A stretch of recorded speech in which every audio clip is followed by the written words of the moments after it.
আল্লাহ তাআলার প্রিয় যে জন, আল্লাহ তাআলার প্রিয় যে জন, আমজন তার প্রিয় হয়। যুগে যুগে তাদের কথা ইতিহাসে লেখা। আউযু বিল্লাহি মিনাশ শাইতানির রাজীম। বিসমিল্লাহির রহমানির রহিম। ওমা নাকামু মিনহুম ইল্লা আইয়ুমিনু বিল্লাহিল আজিজিল হামিদিল্লাযী লাহু মুলকুস সামাওয়াতি ওয়াল আরদ। আল্লাহু আলা কুল্লি শাইইন শাহীদ। সাদাকাল্লাহুল আযীম ওয়া সাদাকা রাসূলুহুন নাবিয়্যুল কারীম ওয়া নাহনু আলা যালিকা মিনাশ শাহিদিন আশ-শাকিরিন। শহীদ আল্লামা দেলোয়ার হোসেন সাঈদী রাহিমাহুল্লাহ যে দুইজনকে কাছে পেলে আমাকে অতিরিক্ত স্নেহ দেখিয়ে বলতেন, আমার এক ছেলের নাম মাসুদ, তোমার নাম মাসুদ, দুই মাসুদের মধ্যে তুমি একটু বেশি ভালো। আমি হুজুরকে বলতাম যে এটা আপনার, আমার প্রতি আপনার অত্যন্ত স্নেহ এবং ভালোবাসার কথা। শুধুমাত্র আমি এখনো মাসুদ ভাইকে কথা বলে জিজ্ঞেস করি, সত্যি অর্থে আপনি বলেন তো হুজুর আসলে আপনাকে বেশি ভালোবাসে নাকি আমাকে বেশি ভালোবাসে? আমি বিশ্বাস করি সন্তান হিসেবে মাসুদ ভাইকে হুজুর অনেক বেশি ভালোবাসতেন, কিন্তু আমার এই কপালে, আমার এই গালে, আমার এই গলায় তার এতগুলো চুমু আছে যে আমি তা এখন অনুভব করি, এখন অনুভব করি। আমি যে আয়াতটি আপনাদের সামনে তেলাওয়াত করেছি, এই আয়াত শহীদ আল্লামা দেলোয়ার হোসেন সাঈদী রাহিমাহুল্লাহ জেলখানায় থেকে, আমি যখন জেলখানায় আহত অবস্থায় রিমান্ডে যখন আমাকে নির্যাতন করে আমি অবস্থান করি, তখন তিনি আমাকে একজনের মাধ্যমে একটা চিঠি লিখে তিনি বলেছিলেন, আমি চিঠির মাত্র দুটো লাইন আপনাদেরকে শোনাচ্ছি। উনি সবসময় আমাকে ডাক্তার বলে ডাকতেন, অনেক স্নেহের ডাক্তার শফিকুল ইসলাম মাসুদ। আসসালামু আলাইকুম, কতটা বছর অতীতের গর্ভে বিলীন হয়ে গেল, তোমার আকর্ষণীয় চেহারাটা দেখি না, চমৎকার সেই বক্তৃতা শুনি না।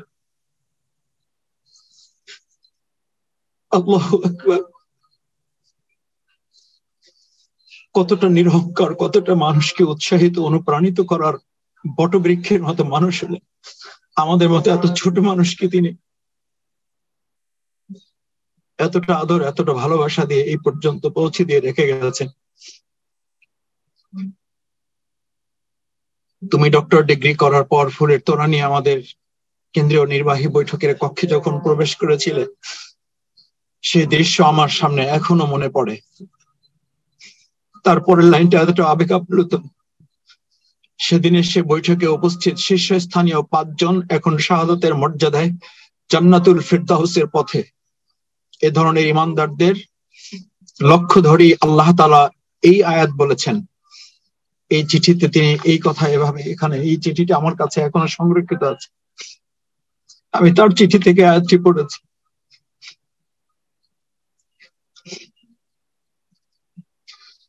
দোয়ার জন্য তিনি আমাকে সব সময় বলতেন, ইন্না রব্বি লা সামিউদ দুআ।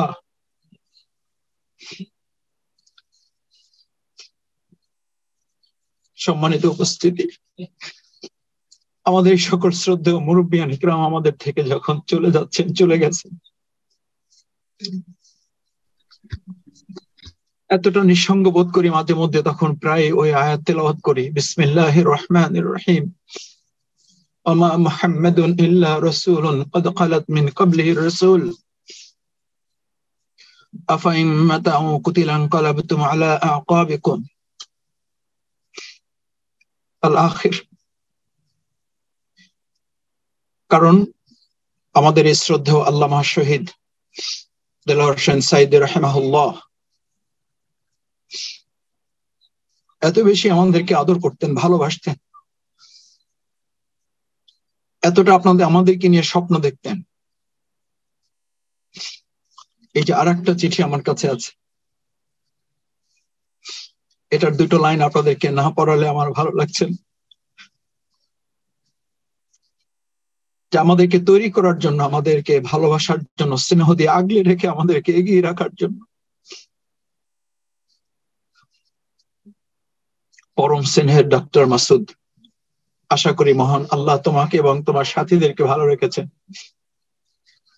ওনার প্রথম চিঠিটা পাওয়ার পর আমি একটা চিঠি লিখেছিলাম, সেটার জবাবে তিনি এটা আমাকে লিখেছিলেন জেলখানার ভিতরে থাকা অবস্থাতেই। তোমার লেখা চিঠিটা 2-3 বার পড়েছি, চোখের পানি ঝরেছে।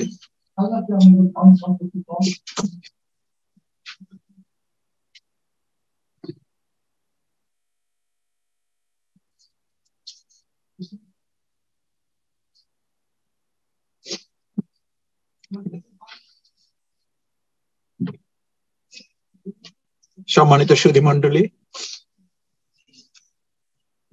আমি আমার বক্তব্য শেষ করতে চাই এ কথা বলে। সেদিন পিজি হাসপাতালের সামনে গিয়ে আকাশের দিকে তাকিয়ে চিৎকার করে বলেছিলাম,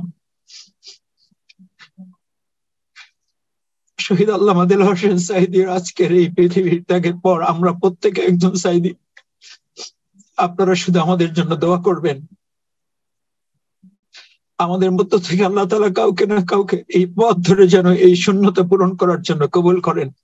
এই যোগ্যতা, এই দক্ষতা।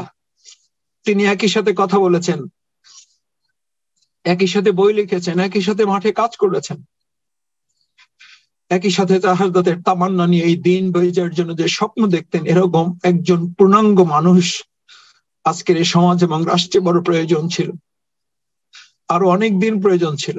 আল্লাহ সুবহানাহু ওয়া তাআলা দয়া করে, মেহেরবানি করে তার কাছে শুধুমাত্র আমাদের এই দোয়া করতে হবে, আল্লাহ তাআলা যেন এই শূন্যতা পূরণ করে আমাদের মধ্য থেকে কাউকে না কাউকে আল্লাহর দিন বিজয়ের জন্য এরকম কোরআনের কর্মী, কোরআনের মানুষ, কোরআনের সৈনিক, কোরআনের খাদেম তিনি দয়া করে তৈরি করে দেন এবং এই শূন্যতা পূরণ করে দেন। তার রেখে যাওয়া কাজ যেন সামনের দিকে আমরা এগিয়ে নিয়ে যেতে পারি, সেটার জন্য গবেষণা করে, আরো তার জীবনকে পর্যালোচনা করে তার রেখে যাওয়া প্রত্যেকটি গুরুত্বপূর্ণ কাজগুলোকে আমরা সামনের দিকে যেন বাস্তবায়ন করতে পারি, সে লক্ষ্যে আমরা যারা আছি আল্লাহ তাআলা আমাদের মধ্য থেকেই এই শূন্যতা পূরণ করার আপনাদের সকলের কাছে দোয়া। আমাদের এই প্রিয় কাফেলা, আমাদের এই প্রিয় শহীদ, তাকে যেন আল্লাহ তাআলা শাহাদাতের সর্বোচ্চ মর্যাদা দান করেন, তার পরিবারকে সবর ইখতিয়ার করার তৌফিক দান করেন, সম্মান এবং মর্যাদার সাথে দয়া, অনুগ্রহ, নিরাপত্তার চাদর দিয়ে তাদেরকে আল্লাহ তাআলা ঢেকে রাখেন। বিশেষ করে তার রেখে যাওয়া প্রিয় কাফেলা, আমি আপনাদের একটি লাইন বলে শেষ করে দিচ্ছি। যখন আমি ভিতরে আমাকে হাই সিকিউরিটি জেলে রাখা হয়, সেখানে জেএমবিদের সাথে রাখা হতো।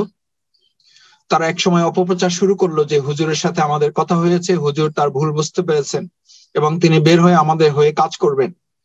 আপনাদের সকলের জানা থাকার কথায় সেই বই আপনারা পেয়েছেন। তিনি একটা বই লিখেছিলেন, আমার পরিবারের প্রতি আমার ওসিয়ত।